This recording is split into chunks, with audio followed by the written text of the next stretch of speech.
saw our last episode, you know we camped at this abandoned silver mine in the Inyo Mountains. In this episode, we're going to visit the eclectic boxcar cabin, do some more off-roading, head up to the historic ghost town of Gordo, and then visit the famous Saline Valley Salt Tram. So sit down and relax as we go back in time in the Inyo Mountains. I'm just a moth to your flame. And don't you know that loving you is a train wreck waiting to happen? Don't you know that loving you is a train wreck waiting to happen? Yes, it is, baby.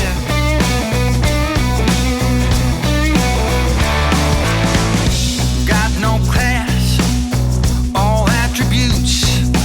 Don't know if I'm talking about me or you, baby. No one gets me like you do.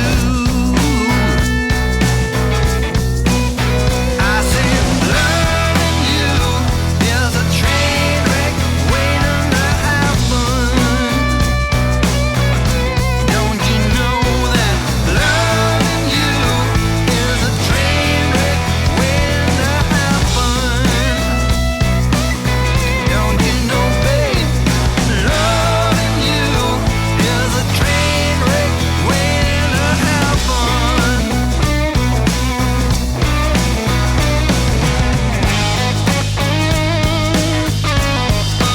to happen?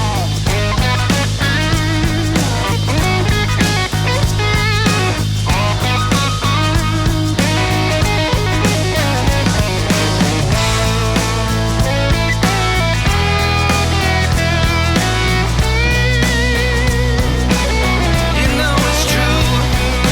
Loving you is a train wreck waiting to happen. This is what is referred to as the boxcar cabin.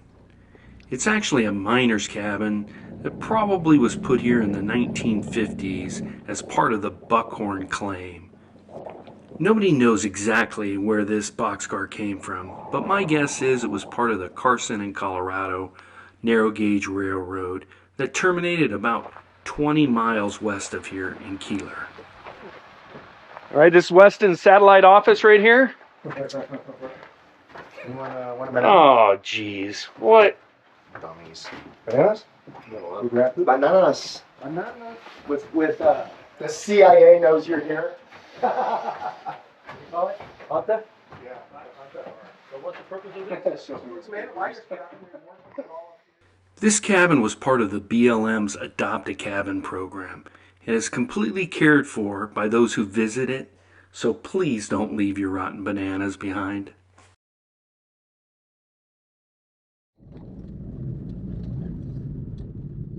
After leaving the Boxcar Canyon, we headed along the east side of the Inyo Mountains on White Mountain Talc Road until we connected with the Cerro Gordo Road. If you go up that road, you go to the mill shot mine. And in theory, there's a road, although we could never find it that goes all the way to Cerro Gordo that way.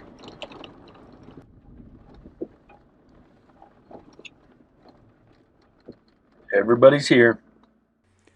White Mountain Talc Road is the western boundary of Death Valley National Park, but as we head up Cerro Gordo Road, we enter into the Inyo Mountains, which is managed by the BLM, and the roads are far less maintained.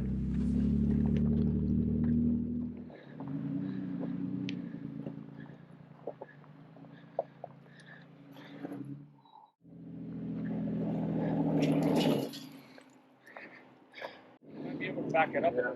All right, back up just a smidge. Roll the windows down. Hey, you're done. You're done, you made it. It's missing from the front end.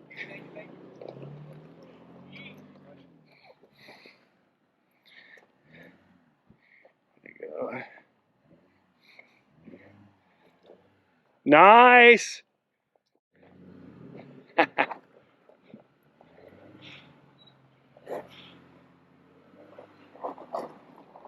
That AEV is a monster.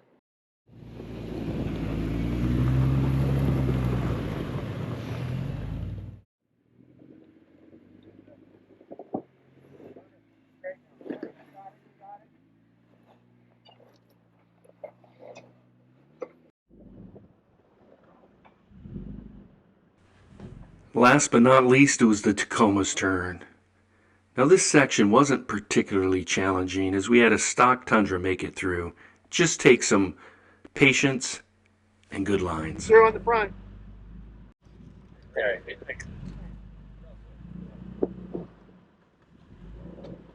You're done. Good. Right.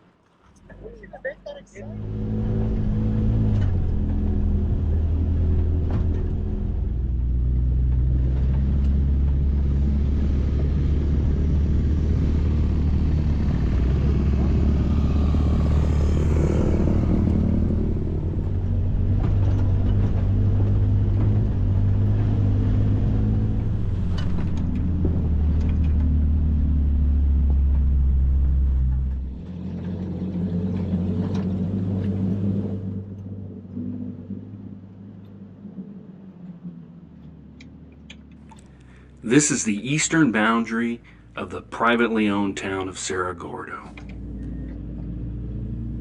Cerro Gordo, which means fat hill in Spanish, was founded in the 1860s and at one point in time was the largest producer of silver and lead in the nation. Its mining days are long gone and the town has changed hands numerous times in the past 150 years.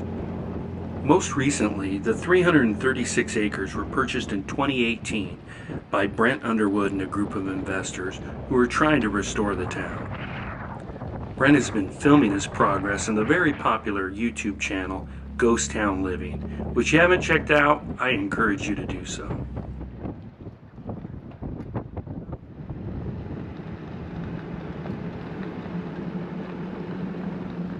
Visitors are welcome, but you must check in at the general store.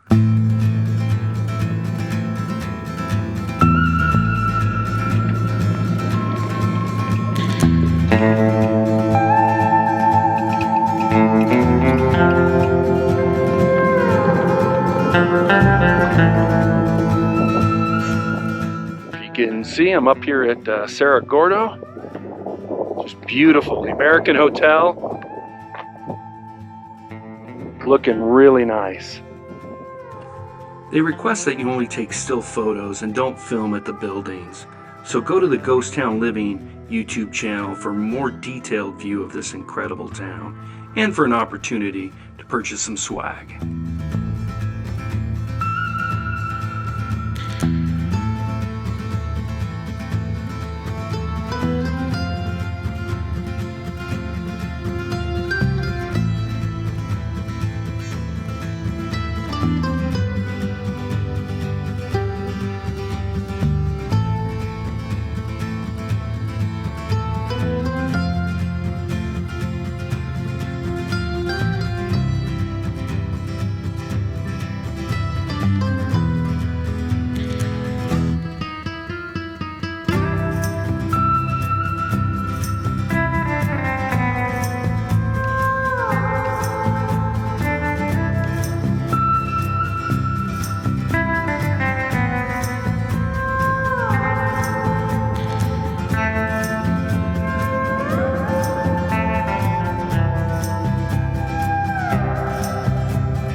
This is a must-visit location, and Brent and his team are doing an incredible job restoring this California landmark.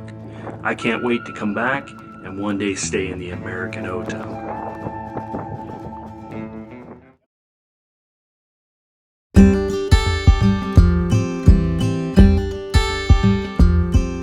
After a quick break, we're back on the road heading to the Saline Valley Salt Tram.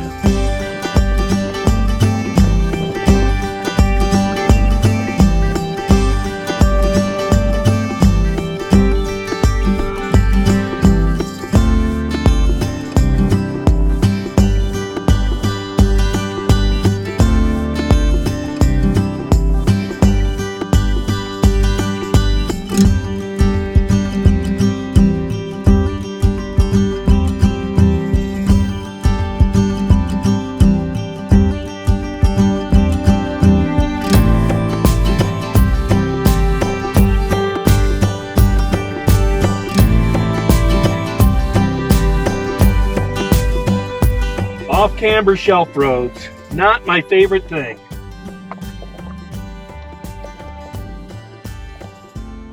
This trail is definitely not for the faint of heart, and if you're going to try and make it all the way to Swansea, you're going to need an experienced driver and a well-outfitted four-wheel drive.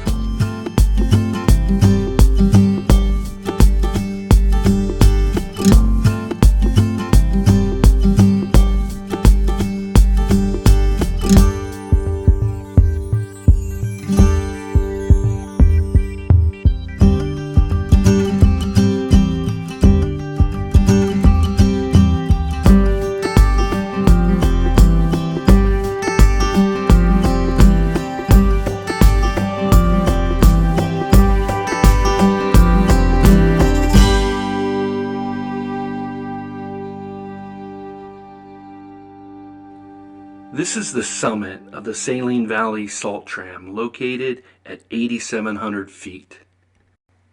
The Salt Tram was constructed in 1913 and operated until 1935, carrying salt from the Saline Valley across the Inyo Mountains to the Owens Valley. Though it was extremely expensive to construct and never really profitable, it was the steepest electric tramway at its time.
We ended up setting up camp in a small strand of trees at about 7,500 feet, and after some food and some time by the fire, we called it a night.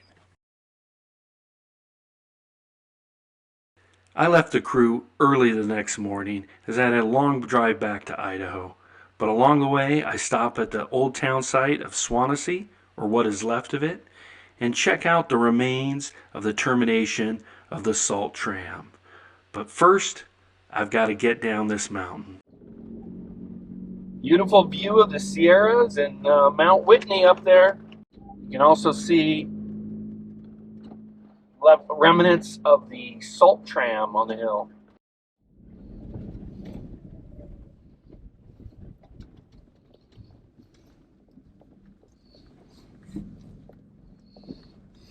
I just couldn't pass the spot up without taking a picture of Mount Whitney in the background.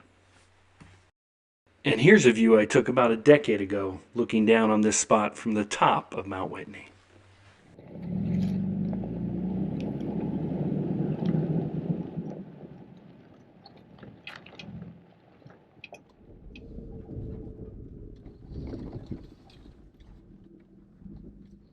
It's wonderful to be back here in the eastern Sierras, Death Valley. I love this area.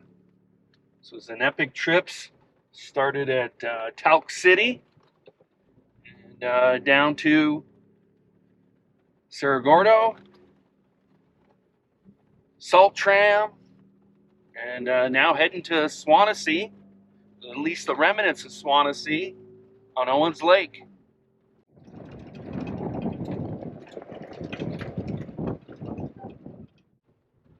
Hard to believe that just a couple years ago, I was kayaking on that lake.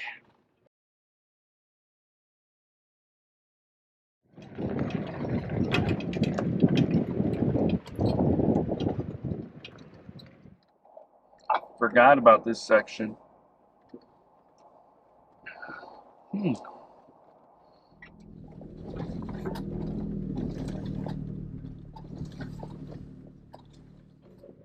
Wow, wow. I forgot how technical that trail was. That was exciting.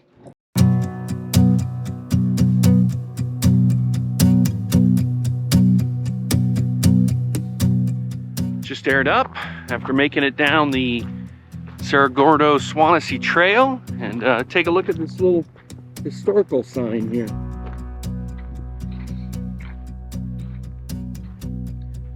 This is the Owens Lake Silver Lead Furnace.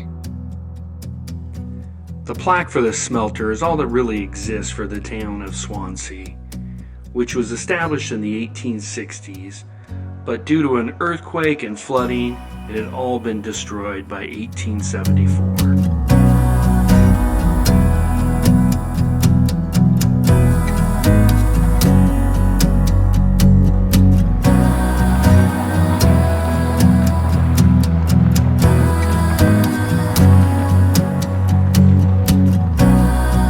So this is actually the termination point of the Salt Tram.